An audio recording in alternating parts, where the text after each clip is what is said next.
Comme le stylo pour écrire, le corps est l'outil par excellence de l'expression orale, mais il est souvent très mal utilisé. Par la technique, nous allons le transformer en instrument au service de notre expression. Voyons comment se débrouille Achille.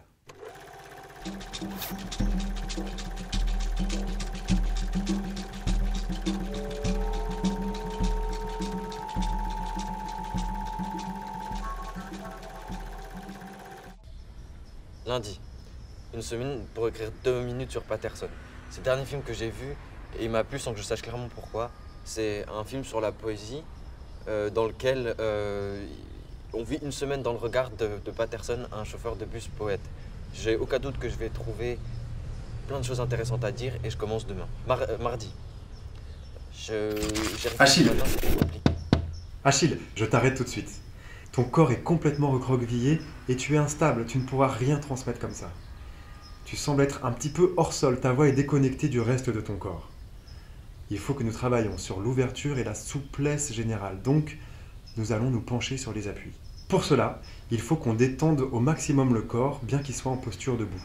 Ainsi, la gravité va refaire effet sur notre corps et nous allons sentir le poids propre de nos organes peser vers le sol. Je te propose la chose suivante. Tu souffles sur une bougie imaginaire, tu reprends de l'air, crée une apnée, et sur cette apnée, tu tends le bras vers le ciel, tout en appuyant autant que tu peux sur le pied du même côté. Quand tu veux relâcher, expire en revenant en position initiale. Passe à l'autre côté. Très bien. Ne tire pas trop fort non plus. Refais la même chose maintenant avec les 2 bras en poussant sur les 2 pieds au sol. Maintenant, accueille les sensations. Sens ton poids descendre sur tes pieds, sens que tes mains pèsent lourd et que tes épaules sont bien basses. Maintenant que nous avons détendu le haut du corps, nous allons travailler avec le centre de gravité. Je t'invite à fermer les yeux et à visualiser ton nombril. On va exercer une inclinaison de quelques millimètres en avant, en arrière et sur les côtés.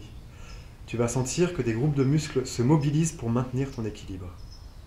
Au milieu de tout ça, trouve la position où le plus de groupes de muscles possible restent détendus. Nous allons maintenant créer le système postural complet. Écarte suffisamment tes pieds pour qu'ils aient à peu près le même écartement que celui de tes épaules.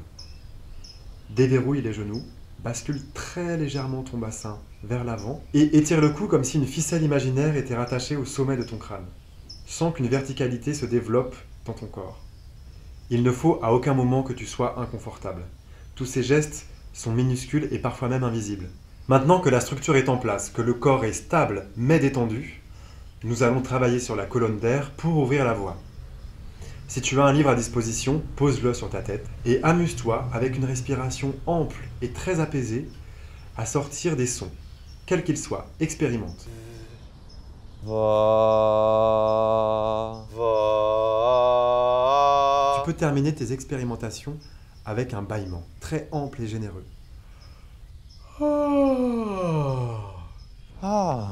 Fais attention à bien dépenser tout ton air tout au long du bâillement et à ne pas faire Très bien. La question de la posture est très importante dans l'art oratoire, mais il y a d'autres thématiques essentielles que nous verrons dans les épisodes suivants. En attendant, c'est à toi Achille, tu peux y aller. Lundi, une semaine pour écrire 2 minutes sur Patterson. C'est le dernier film que j'ai vu et il m'a plu sans que je sache clairement pourquoi. C'est un film sur la poésie, dans lequel on vit une semaine dans le regard de Patterson, un chauffeur de bus poète. J'ai aucun doute que je vais trouver des choses intéressantes à dire et je commence demain. Mardi. J'ai essayé de réfléchir ce matin, c'était compliqué. Patterson écrit des poèmes simples et puissants comme des haïkus.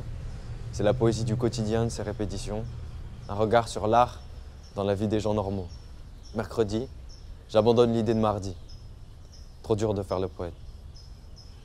Jeudi, je vais lire les critiques de cinéma sur Internet. Film, haïku, routine réenchantée. Je note des phrases, ça avance très fort. Vendredi, Patterson a son rythme à lui, très lent et il aime ça. J'ai l'impression d'être sa femme.